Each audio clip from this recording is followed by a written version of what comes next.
টাকা এদিক ওদিক আমাদের সংসারে খরচা হয় জানেন? আমার কথাটা একটু শোনো বৌমা। আর এরপর থেকে আপনাদেরকে প্রত্যেক মাসে মাসে টাকা দেওয়াটা আমাদের পক্ষে সম্ভব না।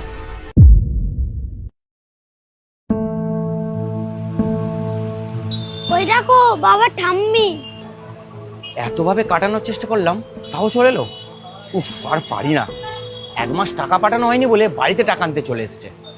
এক কাজ কর, এখনই বাড়িতে চল। আর বাড়িতে এসে যখন জিজ্ঞাসা করবে বাবা কোথায়, তুই বলবি বাবা 4-5 দিনের জন্য বাইরে কাজে গেছে, ঠিক আছে? কিন্তু বাবা তুমি তো বাড়িতেই আছো, বাইরে গেছো কেন বলবো? তোকে যতটুকু বলা হয়েছে ততটুকু করবি, এতে আমাদের উপকার হবে, মনে থাকবে? ঠিক আছে বাবা, তোমার যদি ভালো হয় তাই বলবো। চল চল বাড়ি চল, আমাকে দেখে ফেললে এক্ষুনি সমস্যা হয়ে যাবে।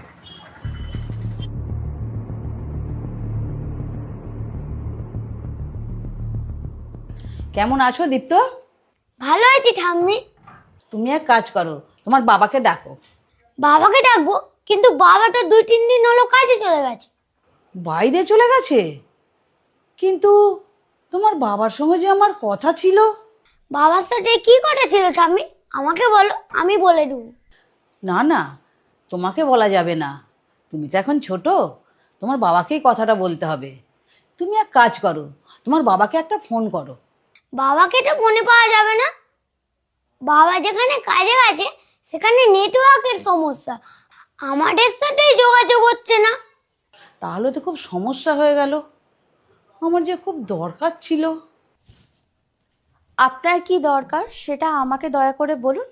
পবিত্রের সাথে আমার কথা হলে ওকে আমি বলে দেব। না, আসলে ওই টাকার ব্যাপারে একটু কথা ছিল আর কি। সারাক্ষণ আপনারা টাকা টাকা ছাড়া আর কিছু বোঝেন না তাই না? আপনারা তো নিজেদেরটাই খালি বোঝা নেন। একবারও ভেবে দেখেছেন আমাদের কোনো অসুবিধা আছে কিনা? ভাবেননি। আপনার ছেলে কতটা কষ্ট করে টাকা ইনকাম করেন আপনি জানেন? জানেন না। আপনারা তো শুধু বসে বসে খান। এই ফ্ল্যাটটার ভাড়া, আমার ছেলের পড়াশোনার খরচ, কত টাকা এদিক ওদিক আমাদের সংসারে খরচা হয় জানেন? আপনারা তো শুধু মাসে মাসে টাকা নিয়ে যান। আর এরপর থেকে আপনাদেরকে প্রত্যেক মাসে মাসে টাকা দেওয়াটা আমাদের পক্ষে সম্ভব না। তোমার কোথাও ভুল হচ্ছে মা। আমার কোনো ভুল হচ্ছে না মা। আপনাদের প্রত্যেক মাসে টাকা পাঠাতে আমরা পারবো না। আর তাছাড়া টাকাগুলো ইনকাম করতে কষ্ট হয়।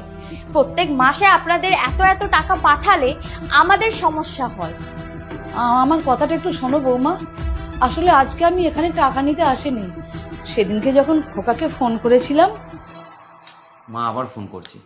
ফোন তুললেই তো সেই একই কথা বলবে, বাবু টাকা পাঠা, বাবু টাকা পাঠা।